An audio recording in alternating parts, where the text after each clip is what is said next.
Magandang araw! Kumusta na kayo muli mga mag-aaral? Tayo ngayon ay nasa ikatlong linggo na ng pagtatalakay sa Aralin Panlipunan 7, Kasaysayan ng Asya. Sa araw na ito, muli ko na naman kayong gagabayan kaya siguraduhin ninyo, hawak ninyo ang inyong mga learning packets. Ang kasanayan natin para sa araw na ito ay mula sa ating MELCs o Most Essential Learning Competencies. Ito ay ang nailalarawan ang pangalikas na yaman ng Asya.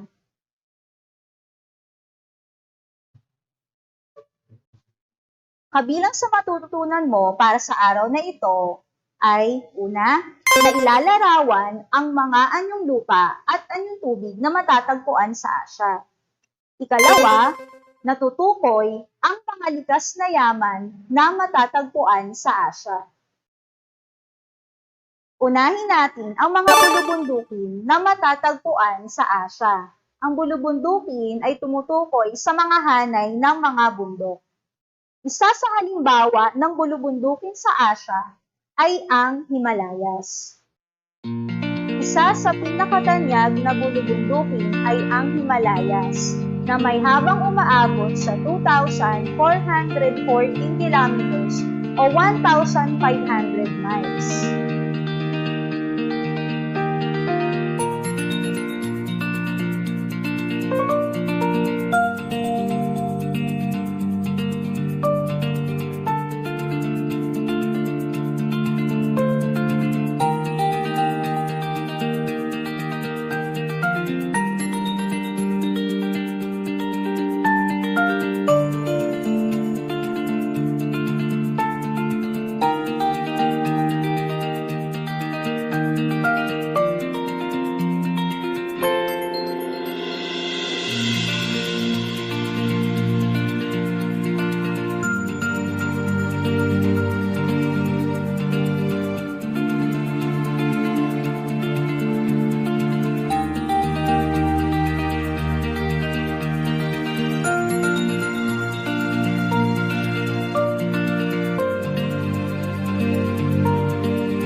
Ang Tianxia naman ay matatagpuan sa Hilagang Asya.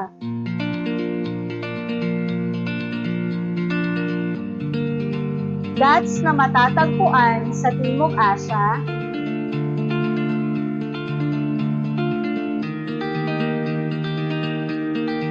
Ay ang Caucasus na madadaanan ang mga bansang Azerbaijan, Georgia, Russia, at Armenia. At ang huli ay ang kabundukan ng Ural na nagsisilbing hangganan ng Asya at Europa. Sunod naman na aking ibabahagi ay ang mga bundok na matatagpuan sa Asya. Alam niyo ba ang pinakamataas na bundok sa daigdig? Tama, ito ay ang Mount Everest.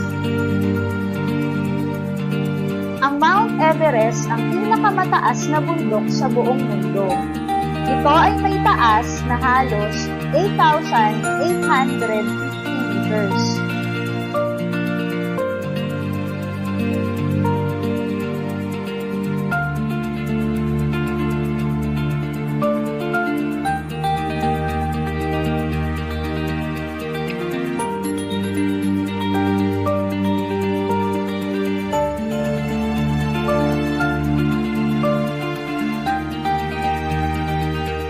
Pangalawa naman sa pinakamataas na bundok ay ang K2.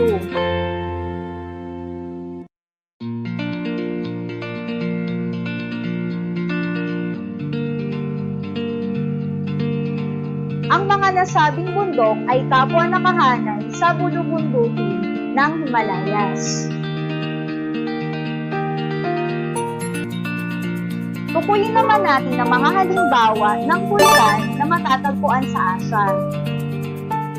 Dahil sa ang insular Southeast Asia ay nakalatag sa Pacific Ring of Fire, tinatayang humigit kumulang 300 na aktibong bulkan ang nasa Asia tulad ng Bulkang Semeru ng Ito ang bulkan ng Semeru na matatagpuan sa Indonesia. Ito naman ang Krakatoa na matatagpuan din sa bansang Indonesia.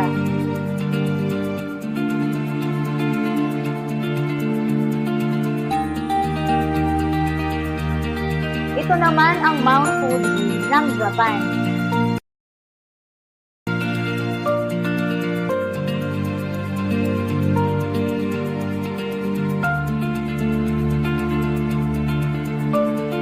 At sa Pilipinas, mayroon tayong Bulkang Mayon.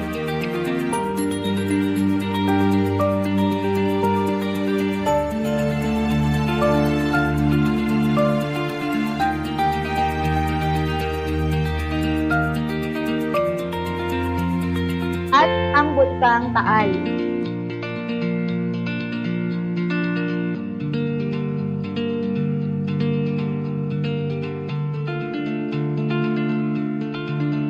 Sunod naman natin kilalanin ang mga halimbawa ng talampas sa Asia. Ang talampas ay isang kapatagan sa tuktok ng isang bundok.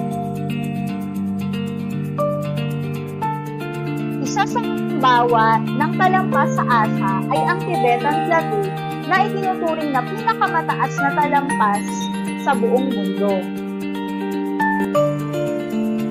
Ang desyerto naman ay isang uri ng aning lupa na kadalasan ay binubuo ng mga buhangin at mabato ang ibabaw at bihirang ulanin ang mga lugar na ito.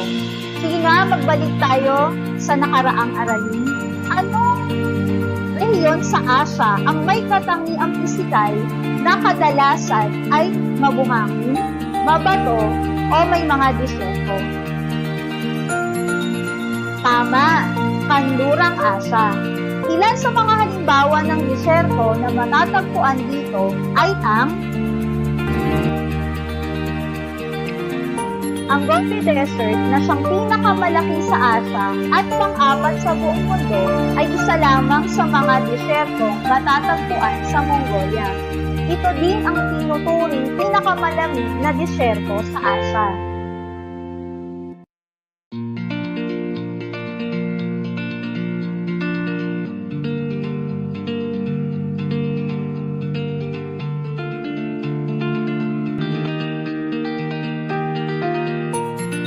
Ito naman ang disyerto ng Taklamakan.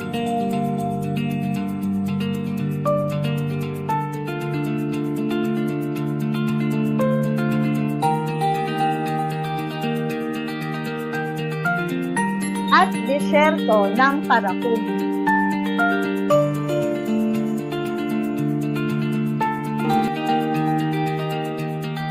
Halos ang tapat na bahagi ng lupain ng Asia ay kapatagan. At ang pinakamalaki dito ay ang Indo-Gigantic Plain ay malaking bahagi ng Timog Silangang Asia o malaking bahagi nito ay matatagpuan sa Timog Silangang Asia. Ang Kapuluan naman o archipelago ay pangkat ng mga pulo. Marami ito sa Asia tulad ng bansang ang Indonesia, pinakamalaking archipelagic state sa buong mundo, na binubuo ng humigit kumulang 13,000 na isla.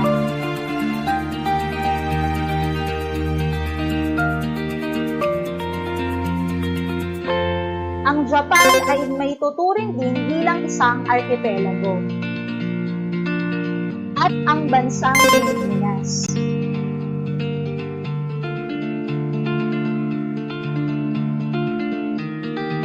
Sunod natin ay ang mga pulo na matatagpuan sa Asia, kabilang ang bansang. Ang halimbawa ng pulo sa Asia ay ang bansang Cyprus.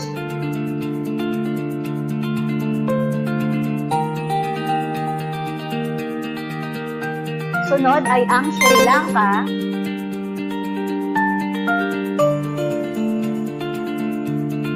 at ang bansang Taiwan. Ayan, napasyalan na natin ang ilang mga halimbawa ng anyong lupa na matatagpuan sa Asya. Nagustuhan ba ninyo ang presentasyon natin o ang ating paglalakbay? Marami ba kayong natutunan? Kung oo, tignan nga natin, magbibigay ako ng isang katanungan. Ano ba ang kahalagahan ng mga anyong lupa sa Asya? Halimbawa, ang kapatagan o ang kalampas, ano ba ang kahalagahan nito? Tama, nagsisilbi itong lugar kung saan maaaring manirahan ang mga Asyano at maaaring mapagkuhanan ng hanap buhay gaya na lamang ng pagsasaka at pagpapastol. At ang kahalagahan ng mga bulubundukin? Tama, nagsisilbi itong depensa ng isang lugar o di kaya proteksyon sa anumang parating na bagyo o sigwa. Ano naman ang kahalagahan ng mga disyerto? Mahusay, ang mga disyerto ay maaaring pagkuhanan ng yamang mineral. Ilan lamang yan sa mga pakinabang ng mga Asyano sa mga anyong lupa na matatagpuan sa Asya. Ngayon naman, dumako tayo sa mga halimbawa ng anyong tubig na matatagpuan sa Asya.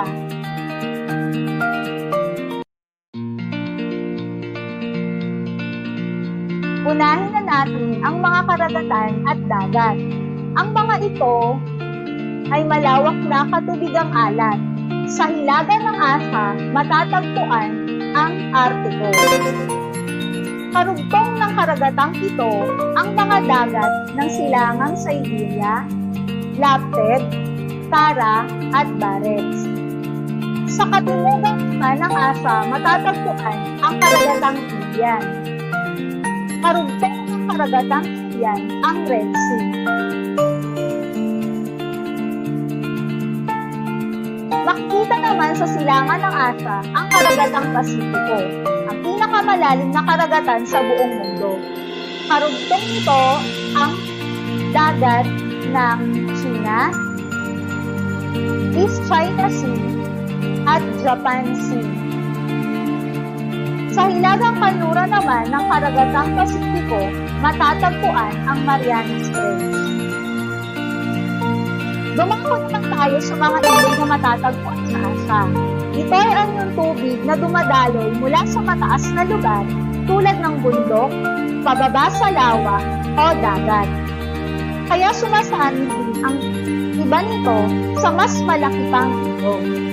Isa sa halimbawa ng ilog na matatagpuan sa Asya ay ang Tigris na matatagpuan sa bahagi ng Turkey at Iraq, Euphrates na matatagpuan sa bahagi ng Turkey, Syria at Iraq.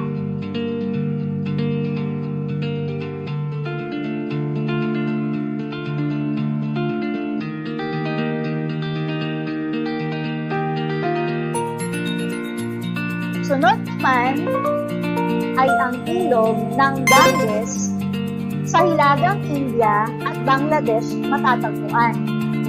Indus naman sa bandang Tibet, India at Pakistan. At Brahmaputra sa Bangladesh.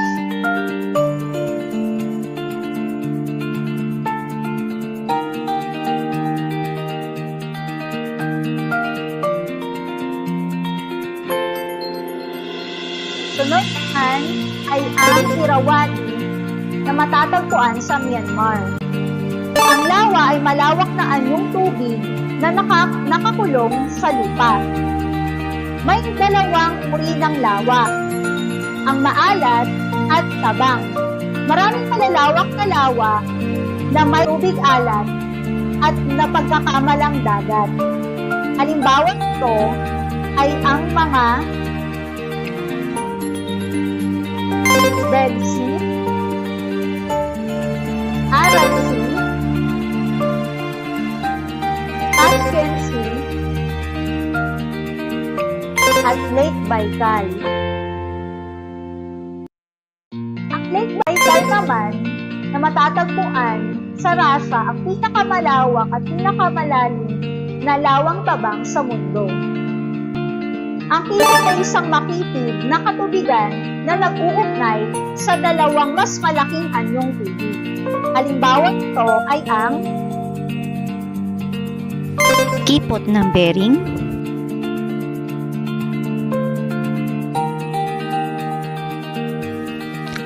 Kipot ng Malacca, Ang Golfo naman ay malawak na anyong tubig na karugtong ng dagat. Ang kabuuan ng Golfo ay halos napapaligiran o napapalibutan ng kalupaan. Halimbawa nito ay ang Golfo ng Persia ay tanyag dahil sa langis na nakukuha rito. Ang Look ay kabaliktaran ng Golfo. Ang Look ay hindi gaanong napapaligiran ng kalupaan. Pinakatanyag dito ang pinakamalaking Look sa Asia ay ang Look ng Bengal na humahati sa rehiyon ng Timog at Timog-Kanlurang Asya. Iyan ang mga halimbawa ng mga anyong tubig na matatagpuan sa Asya. Ang kahalagahan ng mga ito sa mga Asyano.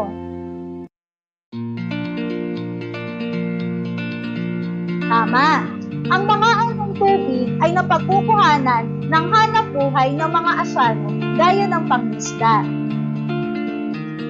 Naging daungan din at ruta ng mga barkong pangkalakalan at komerso ang dulot sa ating ng mga karagatan.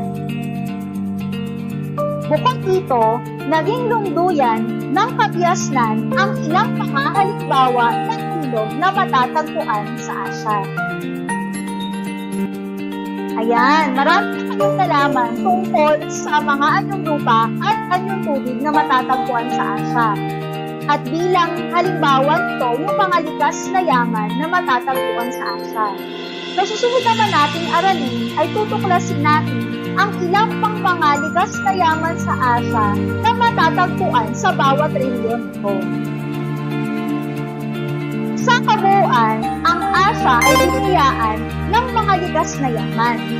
Nagpapatunay ito sa mga masasaganang anyong lupa at kapakita-kinabang na anyong tubig. Ang ibang mga likas na yaman na matatagpuan sa bawat rehiyon sa Asya ay ibigay ng napakaraming pakinabang sa mga Asyano. Sa patuloy na pagbabago ng kapaligiran at likas na yaman, ang mga Asyano ay patuloy rin na nakikiangkop sa pagbabago. Kaya nararapat lamang na tayo ay magkaisa at magtulungan sa paglinang ng mga yamang likas na ito upang sa susunod na henerasyon ay marami pang makinabang ito. At dyan nagtatapos ang ating aralin patungkol sa mga anyong lupa at ang tubig sa Asya. Hanggang sa susunod muli na aralin, magkita-kita tayo. Salamat!